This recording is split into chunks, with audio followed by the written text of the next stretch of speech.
Hello everyone, welcome to my channel. In this video, we are going to discuss the 8th chapter which is Harold R. Hornbill. तो hornbill एक bird होता है जिसकी एक बड़ी सी चोंच होती है, जैसा कि आप लोग इस पिक्चर में देख सकते हैं। तो ये स्टोरी जो है ये उसी बर्ड के बारे में है और इसे लिखा गया है रस्किन बॉन्ड के द्वारा। This is a fascinating story about Harold, a pet hornbill which the narrator had when he was a little boy. ये एक बहुत ही आकर्षक कर देने वाली स्टोरी है किसके बारे में, हैरोल्ड के बारे में, जो कि एक पेट है हॉर्नबिल। और किसका पेट है? नरेटर का पेट है। जब नरेटर छोटे थे तो हॉर्नबिल जो है, जिसका नाम उन्होंने हैरोल्ड रखा था, उनका एक पेट था। तो ये स्टोरी जो है ये उसी के बारे में। Read about how Harold find a new home when he falls out of his nest. तो ये स्टोरी जो है ये हैरोल्ड के बारे में, जो कि अपने घोंसले से बाहर गिर जाता है और उसके बाद उसे एक नया घर मिलता है। Harold's mother, like all good hornbills, was the most careful of wives. तो हर अच्छे हॉर्नबिल की तरह हैरोल्ड की जो माँ थी वो भी एक बहुत ही अच्छी और केयरफुल वाइफ थी। His father was the most easygoing of husbands. Easygoing means calm and relaxed, not easily worried. ऐसा कोई इंसान जो हमेशा शांत रहे और बुरे समय में भी जल्दी वरीड ना हो, किसी बात को लेकर ज्यादा चिंतित ना हो। तो हैरोल्ड के जो फादर थे उनका नेचर जो था वो ऐसा ही था, बिल्कुल शांत स्वभाव के थे। In January, long before the flame tree flowered, Harold's father took his wife into a great hole high in the tree trunk. तो जनवरी में फ्लेम ट्रीज में फ्लावर आने से पहले, बहुत पहले, हैरोल्ड के जो पिता थे वो अपनी वाइफ को लेकर ट्री का जो ट्रंक होता है, मतलब जो तना होता है, रूट के ऊपर वाला जो पोर्शन होता है, वहां पे एक बड़ा सा होल था, बड़ा सा छेद था, वहां पे अपनी वाइफ को ले जाते हैं।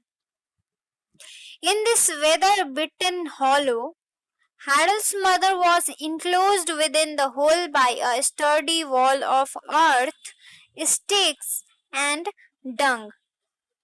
तो ये हॉलो जो था, ये छेद जो था, वो वेदर बिटन था। Weather beaten means damaged by the weather. तो मौसम के कारण पेड़ों में एक छेद टाइप का हो जाता है, हॉलो हो जाता है, वो पेड़ का जो एक पार्ट होता है उसमें छेद हो जाता है। तो उसी में हैरोल्ड की माँ जो थी वो उसी में बंद थी।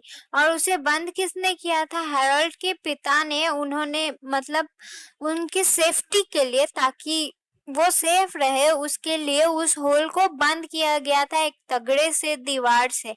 और वो दीवार बना था मिट्टी से, छड़ी से और गोबर से। उस दीवार को हैरोल्ड के पिता ने बनाया था। Harold's father left a small hole in the center of this wall to enable him to communicate with his wife whenever he felt like a chat. तो हैरोल्ड के जो पिता थे उन्होंने एक छोटा सा होल छोड़ा था, एक छोटा सा छेद छोड़ा था सेंटर में, बीच में, दीवार के बीच में, ताकि उन्हें जब भी अपनी वाइफ से बात करने का मन हो तब वो बात कर सके। Walled up in her uncomfortable room, Harold's mother was a prisoner for over 2 months.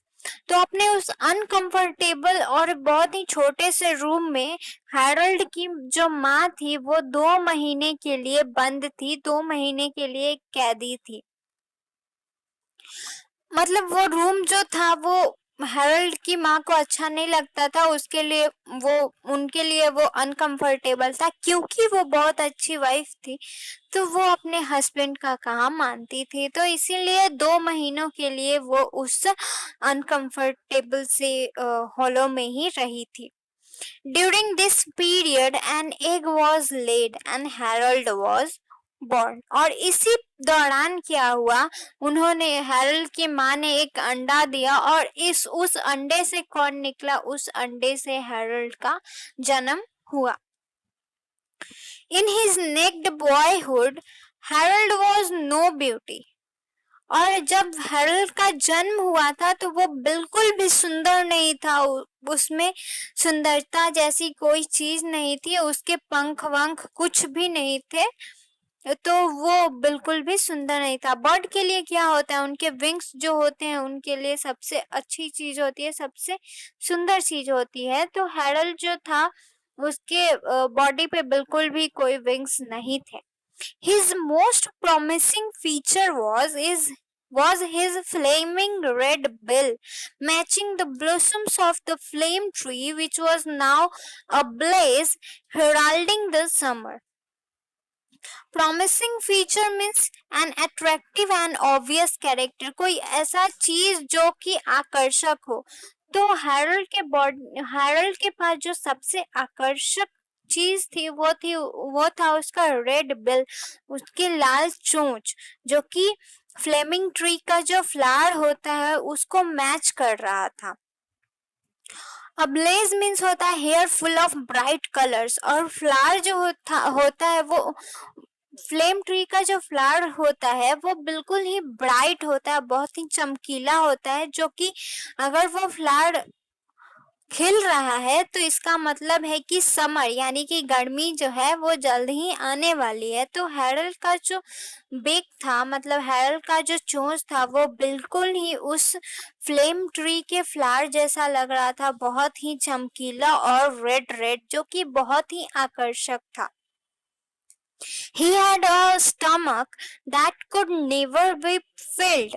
और उसके पास एक पेट भी था जो कभी भी नहीं भरता था, उसे चाहे कितना भी खिला दिया जाए उसका पेट कभी नहीं भरता था। Despite the best efforts of his parents who brought him pieces of jackfruit and berries from the banyan tree। और उसके माता पिता के कोशिशों के बावजूद, जो कि उसके लिए जैक फ्रूट यानी कि कटहल के पीसेस लेके आते थे और बानियान ट्री से बेरीज भी लेके आते थे उसके लिए, लेकिन इसके बावजूद भी उसका स्टमक फिल नहीं होता था, उसकी भूख नहीं मिटती थी।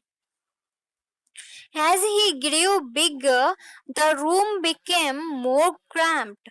और जैसे जैसे वो बड़ा होता गया वो रूम उन लोगों के लिए छोटा होते गया। हैरोल्ड भी बड़ा था और उसकी माँ भी रह रही थी, तो उस छोटे से छेद में रहना दोनों के लिए मुश्किल हो रहा था।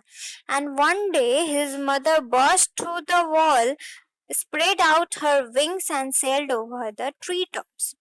तो एक दिन उसकी माँ ने क्या किया, उस दीवार को तोड़ दिया, और तोड़ के जैसे कोई कैदी फ्री होके पूरा इधर उधर दौड़ने लगता है, वैसे ही वो तोड़ के पूरा पेड़ का जो सबसे ऊंचा वाला पोर्शन है वहां उड़ते उड़ते गई। और उसने उस दिन, उसकी माँ ने उस दिन उस दीवार को तोड़ दिया। Her husband was glad to see her about. और ऐसा करते हुए देखकर उसके हस्बैंड जो थे वो बहुत खुश थे। He played with her, expressing his delight with deep gurgles and throaty chuckles। तो पक्षी जो होते हैं वो जो बहुत ज्यादा खुश होते हैं तो आवाजें निकालते हैं। तो हैरोल्ड के जो पिता थे, उसकी माँ ने जब दीवार तोड़ा और वो बहुत खुश थी और उड़ रही थी, तो उसके पिता भी उसको देख के बहुत खुश थे और आवाजें निकाल निकाल कर अपनी खुशी को व्यक्त कर रहे थे। Then they repaired the wall of the nursery so that Harold would not fall out। और फिर जब उनका खेलना खत्म हुआ तब उन्होंने उस वॉल को रिपेयर किया, वहां पे जो वॉल थी उसे दोबारा से बना दिया। यहाँ पे नर्सरी का मतलब है, nursery means the hollow of the tree in which Harold lived. पेड़ का जो वो छेद था जिसमें हैरोल्ड रह रहा था, यहाँ पे नर्सरी का मतलब वही है। तो उन्होंने नर्सरी का जो वॉल था उसे दोबारा से रिपेयर कर दिया ताकि हैरोल्ड वहां से नीचे ना गिरे, वहां से बाहर ना गिरे। Harold was quite happy in his cell and felt no urge for freedom. तो हैरल्ड जो था वो अपने सेल में, उसका जो भी रूम था उसमें वो बहुत ज्यादा खुश था और उसे बाहर जाने की या फिर आजादी की कोई इच्छा नहीं थी. Then something happened to change the course of his life. और फिर ऐसा कुछ हुआ जिसने उसकी जिंदगी बदल दी. One afternoon he was awakened from his siesta by a loud thumping on the wall, a sound quite different from that made by his parents. तो एक दोपहर क्या हुआ कि वो अपना एक छोटी सी नींद, Shaista means a short nap, एक नींद के बाद उसे जगा दिया जाता है, मतलब वो जाग जाता है एक नॉइज को सुनकर. वो नॉइज उस दीवार पे होता है जो कोई दीवार पे जोर जोर से उसे पीट रहा हो. तो इस नॉइज को सुनकर वो उठ जाता है एक छोटी सी नींद के बाद. और ये साउंड जो था वो डिफरेंट था किसके साउंड से. जब उसके पेरेंट्स आते थे तो कुछ साउंड करके उसे जगाते थे, तो ये साउंड जो था उनके पेरेंट्स के साउंड से डिफरेंट था, अलग था. Soon the wall gave way and there was something large and yellow. और जल्दी क्या हुआ, वो दीवार जो था वो टूट गया.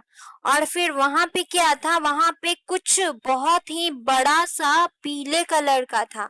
येलो एंड फरी स्टेरिंग एट हिम. और फिर जैसे ही दीवार हटा तो वहां पे कुछ बड़ा सा, मतलब हैरोल्ड के लिए कुछ, क्योंकि वो छोटा सा था तो हैरोल्ड को दिखा कि कुछ येलो कलर का कुछ बड़ा सा है जो कि उसकी तरफ घूर रहा है और उसके शरीर पे जो है बहुत सारे बाल भी हैं, मतलब रोए हैं. Not his parents' bill, but the hungry eyes of a civet cat. तो उसे पता था उसके माता पिता जब भी आते थे उनका चोंच उसे दिखता था, लेकिन इस टाइम जो उसने देखा था वो कुछ और था. एक बड़ा सा येलो कलर का कुछ रोए जैसा कोई चीज उसको देख रहा था उसके पेरेंट्स के चोंच के अलावा. और ये जो था ये आंखें थी एक भूखे बिल्ली की. Civet cat means a small cat like tree dwelling animal. एक छोटा सा कैट जो कि छोटा सा कैट, एक छोटी सी बिल्ली जो कि पेड़ों पे रहता है. तो ये जो थी ये हंगरी आइज थी उस बिल्ली की भूखी आंखें हैरोल्ड को घूर रही थी. Before Harold could be seized, his parents flew at the cat, both roaring lustily and striking out with their great bills. इससे पहले कि हैरोल्ड को जब्त किया जाता, मतलब हैरोल्ड पे अटैक करता वो बिल्ली, इससे पहले कि वो बिल्ली हैरोल्ड पे अटैक करती, उसके पेरेंट्स उड़ते उड़ते आ गए और फिर वो दोनों जो थे उन्होंने उस कैट पे हमला कर दिया और वो बहुत ही चीख रहे थे. मतलब बर्ड्स हैं तो वो उनकी जो भी चीज होती है वो आवाज से ही दर्शाएंगे. तो वो कैट को देख के बिल्कुल ही चिल्लाने लगे, उस पे अटैक कर दिया उन्होंने. किससे? अपनी ग्रेट बिल से, अपने बड़ी बड़ी चोंच से उस पे अटैक कर दिया. In the ensuing meal means the noisy fight which followed. वो जो आवाज से भरी जो फाइट उन लोगों के बीच में चल रही थी, इसमें क्या हुआ, Harold tumbled out of his nest and landed on our garden. और इस लड़ाई के बीच में क्या हुआ, हैरोल्ड जो था वो अपने घोंसले से बाहर आ जाता है और बाहर कहाँ गिर जाता है, वो हमारे गार्डन का जो एरिया है उसमें गिर जाता है. यहाँ पे नरेटर बोल रहे हैं कि इस फाइट में क्या होता है कि हैरोल्ड अपने नेस्ट से बाहर आ जाता है और उनके गार्डन का जो एरिया है वहां पे गिर जाता है. Before the cat or any predator could get him, grandfather picked him up and took him to the sanctuary of the veranda. और इससे पहले कि कोई बिल्ली या फिर कोई और उसे ले पाता, उसे उठा पाता, नरेटर के जो ग्रैंडफादर थे उन्होंने उसे उठा लिया और उसे अपने बरामदे में ले गए. Harold had lost some wings wing feathers and did not look as though he would be able to survive on his own. So we made an enclosure for him in our front veranda. तो क्या हुआ, Harold जो था उसने अपनी उसके wings और feathers जो थे वो उसने लूज कर दिया था, खो दिया था, और ऐसा नैरेटर बोल रहे हैं कि ऐसा दिख नहीं रहा था कि वो खुद से सरवाइव कर पाएगा, खुद से जीवित रह पाएगा।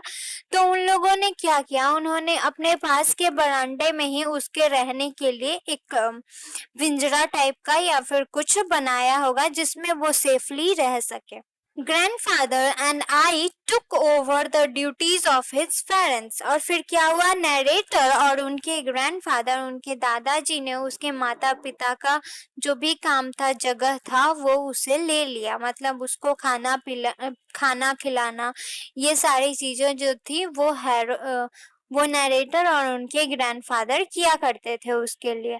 Harold had a simple outlook, and once he had got over some early attacks of nerves, he began to welcome the approach of the people.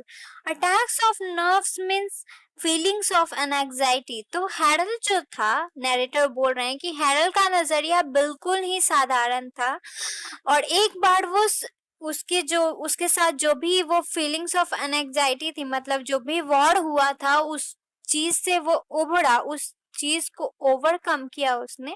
वो जो कुछ भी झगड़ा वगड़ा हुआ था उससे हैरोल्ड जो था वो काफी डरा हुआ था। तो उस चीज को ओवरकम करने के बाद उसके पास जो कोई भी आता था उसको वो बहुत ही अच्छे से वेलकम करता था, बहुत ही अच्छे से स्वागत करता था। Grandfather and I meant the arrival of food, and he greeted us with a craning neck, quivering open bill, and a loud croaking काकी। तो क्या हुआ, इससे नरेटर ये बताना चाहते हैं कि वो लोगों को वेलकम करता था इन द सेंस कि अगर वो उसके पास कोई खाना लेकर जाते थे या फिर कोई चीज लेकर जाते थे तो वो उनका वेलकम करता था। अपनी उसकी जो गर्दन थी उसको हिलाकर, बर्ड्स जो होते हैं वो वैसे ही कम्युनिकेट करते हैं, और साउंड निकालकर कैसे का की।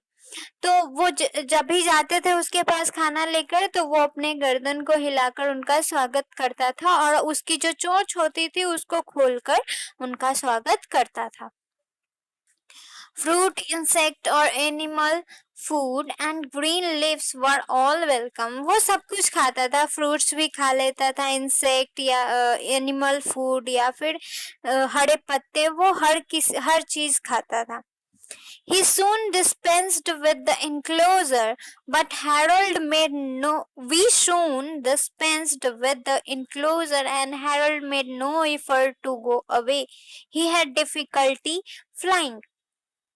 Dispensed with means did away with। तो फिर जल्दी क्या हुआ कि नरेटर ने हैरोल्ड को उसे जो भी नजरबंद किया था, वो जिस भी पिंजरे में रह रहा था, उन्होंने उसे वहां से आजाद कर दिया। लेकिन हैरोल्ड ने कहीं भी जाने का कोई एफर्ट नहीं लगाया, और वो कहीं भी बाहर जाने की भी कोशिश नहीं करता था, और वो उसे उड़ने में भी काफी दिक्कत होती थी, वो उड़ नहीं पाता था अच्छे से। In fact, he asserted his tenancy rights at least as far as the veranda was concern. और फिर वो उन्हीं के घर में एक टीनेंट की तरह रहने लगा, एक किराएदार की तरह रहने लगा, वहीं पे बरांडे में ही।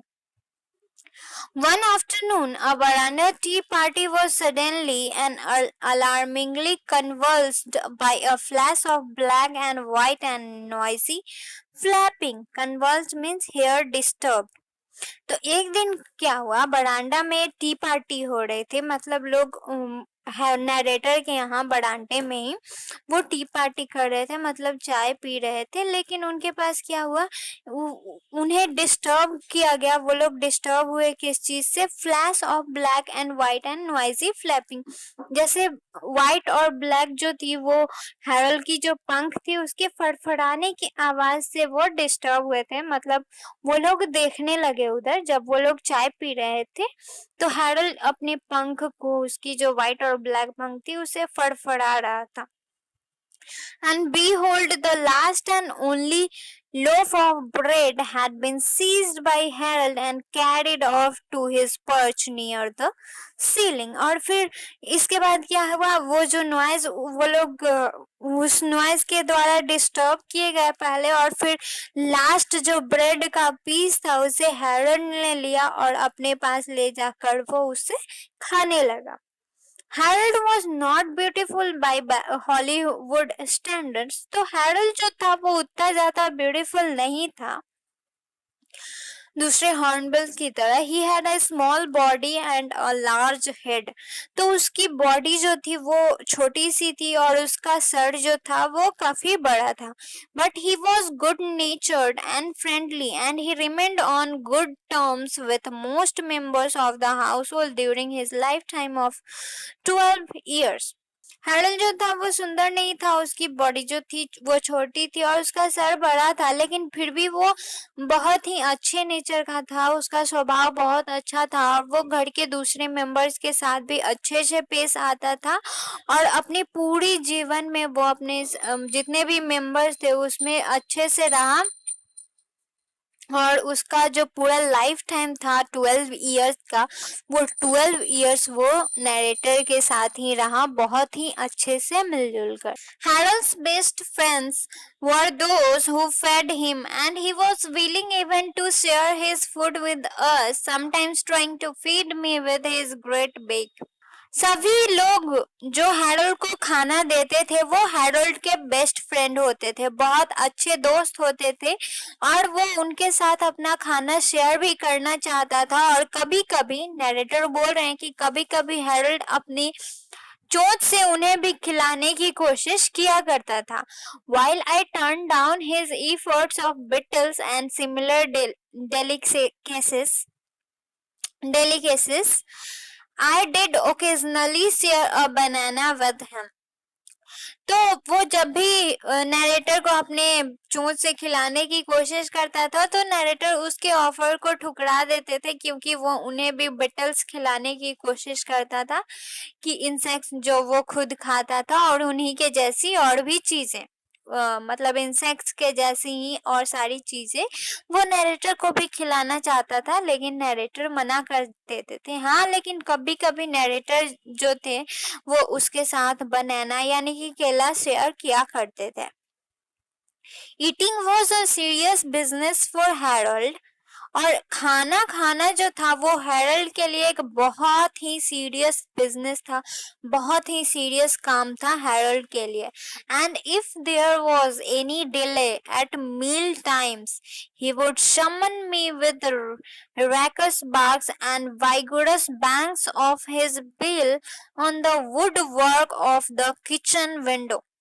और खाने के टाइम में अगर थोड़ा सा भी लेट होता था तो हैरोल्ड क्या करता था, वो बहुत ही रफ आवाजें निकालने लगता था, बहुत ही जोर जोर से चिल्लाने लगता था और नरेटर के किचन का जो विंडो होता था उसके वुड पे वो जोर जोर से अपनी चोंच को पटकने लगता था जब भी उसके खाने के टाइम में थोड़ा सा भी लेट होता था. तो Harold gave much time and thought to his personal appearance. और हैरोल्ड जो था वो अपने आप को बहुत ही ज्यादा टाइम देता था अपने पर्सनल अपीयरेंस को, मतलब दूसरों से ज्यादा इंटरेक्ट करने के बजाय वो अपने आप में ज्यादा खुश रहता था. He carried a rug pot on his person and used it very skillfully as an item of his morning toilet.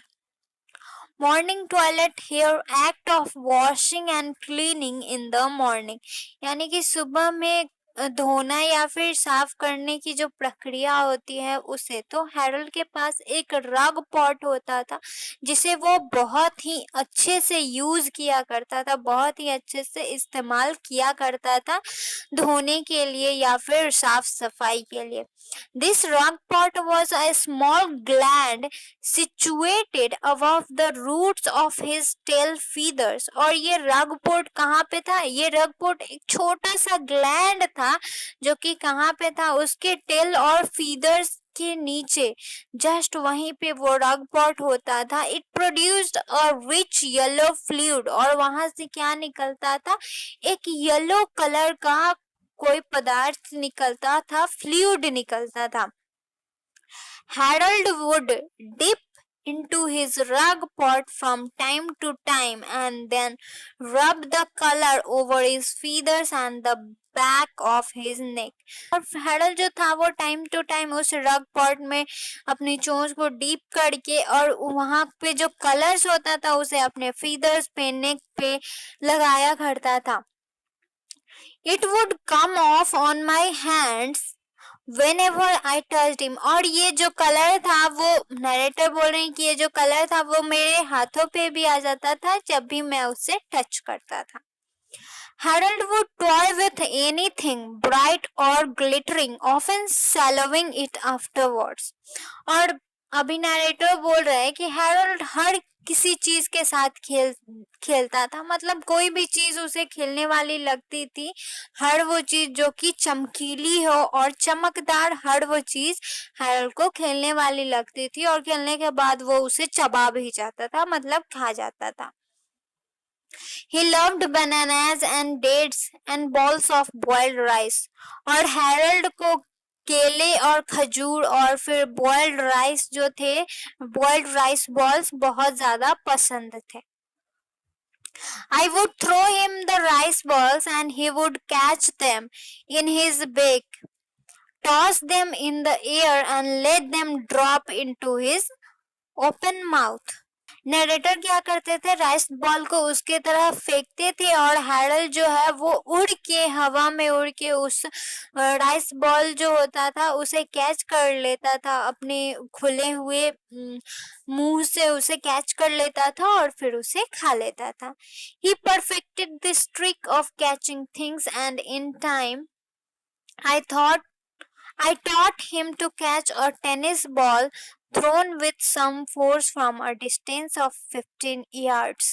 और फिर समय के साथ उसने क्या किया, ये जो ट्रिक थी राइस बॉल को कैच करने की, इस ट्रिक को उसने मास्टर कर लिया था और कुछ समय में मैंने उसे, मतलब नरेटर ने उसे टेनिस बॉल को कैच करना सिखाया था. कुछ डिस्टेंस पे, एक पर्टिकुलर डिस्टेंस पे, अगर 15 यार्ड्स पे और कुछ डिस्टेंस से और फिर किसी पर्टिकुलर फोर्स से अगर कोई बॉल उसके पास आ रही है, टेनिस बॉल, तो उसे कैसे कैच करना है नरेटर ने उसे सिखाया था.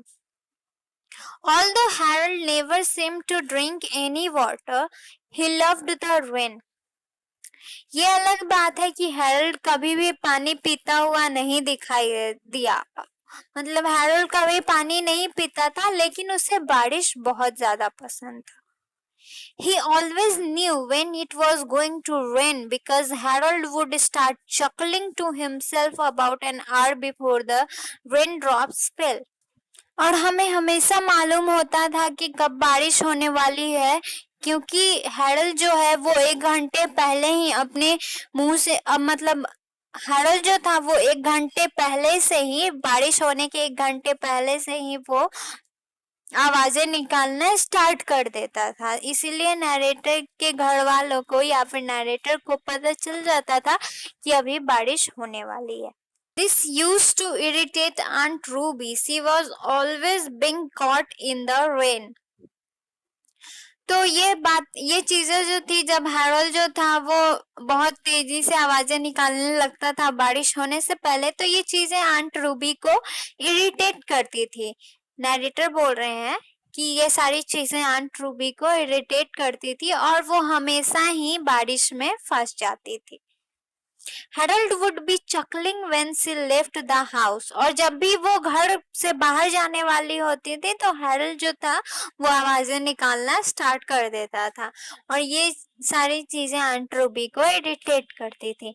And when she returned drenched to the skins, he would be in fits of laughter. Fits of laughter means sudden short bouts of uncontrollable laughter, मतलब बहुत ही जोर जोर से हंसना, ऐसी हंसी जिसे कंट्रोल ना किया जा सके. और आंट रूबी जब भी वापस आते थे पूरी भीगी हुई, तो हैरोल्ड उन्हें देख के काफी जोर जोर से हंसता था और अपनी हंसी को रोक नहीं पाता था। As storm clouds would gather and gusts of wind would snake the banana trees, Harold would get very excited and his chuckle would change to an eerie whistle, wee wee. He would scream, and then, as the first drop of rain hit the veranda step and the scent of the fresh earth passed through the house, he would start roaring with pleasure. और जैसे ही आसमान में जो था वो बादल gather होते थे, बादल इकट्ठा होते थे और हवाएं चलने लगती थी जो कि बनाना ट्रीज को हिला देती थी, हैरोल्ड बहुत ही ज्यादा एक्साइटेड हो जाता था ये सारी चीजें देखकर। और उसकी जो चक्कर थी, उसकी जो आवाज होती थी, वो एक विशल में कन्वर्ट हो जाती थी। कैसे वो वी वी करके पूरा साउंड निकालने लगता था, चिल्लाने लगता था पूरा एक्साइटेड होकर। और फिर क्या होता था, और जैसे ही बारिश की पहली बूंद बरामदा की जो सीढ़ी है उसको टच करता था, जैसे ही हिट करता था, वहां पे गिरता था, और फ्रेश अर्थ यानी कि मिट्टी की जो खुशबू होती थी वो पूरी घर में फैल जाती थी, तो हैरोल्ड जो है वो खुशी के मारे बहुत जोर जोर से चिल्लाने लगता था। The wind would carry the rain into the veranda and Harold would spread out his wings and dance. और हवा से क्या होता था, जो हवा होती थी वो बारिश की जो बूंदे होती थी उसे अंदर ले आता था। हवा की वजह से बारिश का जो पानी होता था वो बरामदा में आ जाता था, और हैरोल्ड जो था वो अपनी अपनी उसकी जो पंख होते थे उसको फैलाकर वो डांस करने लगता था, trembling about like a circus crown. और सर्कस का जो एक जोकर होता है उसकी तरह कूद कूद कर वो डांस करने लगता था। My grand parents and I would come out on the veranda and share his happiness. और उसकी जो खुशी होती थी उसे शेयर करने के लिए, उसे बांटने के लिए मैं और मेरे ग्रैंड फादर भी वरांडा में आते थे। मैनी ईयर्स लेटर, बहुत साल बाद, I still miss Harold's raucous bark and the banging of his great bill. तो अब नैरेटर क्या बोल रहे हैं कि बहुत साल बाद मैं आज भी हैरोल्ड का जो वो जब उसको खाना मांगना होता था वो बहुत ही रफ आवाज में आवाजें निकालता था, तो वो सारी चीजें और वो जो उनके विंडो पे वो अपनी चोंच को पटकता था, वो सारी चीजें नैरेटर बहुत ही ज्यादा आज भी मिस करते हैं। If there is a heaven for good hornbills, अब नैरेटर क्या बोल रहे हैं कि अगर अच्छे हॉर्नबिल्स के लिए कोई स्वर्ग है, अगर अच्छे हॉर्नबिल्स के लिए कोई स्वर्ग है, I sincerely hope he is getting all the summer showers he could wish for and plenty of tennis balls to catch. और फिर मैं ये उम्मीद करता हूँ कि उसे सारे समर शॉट्स मिले, सारी भी जितनी भी खुशी होती है और जितनी भी बारिशें होती हैं वो सब उसको मिले और उसे बहुत सारे टेनिस बॉल्स मिले कैच करने के लिए। तो ये स्टोरी जो थी वो यहीं पे खत्म होती है। अगर आपको ये वीडियो अच्छा लगा तो लाइक करें, और अगर अभी तक आपने मेरे चैनल को सब्सक्राइब नहीं किया है तो प्लीज सब्सक्राइब करें। जय हिंद, जय भारत।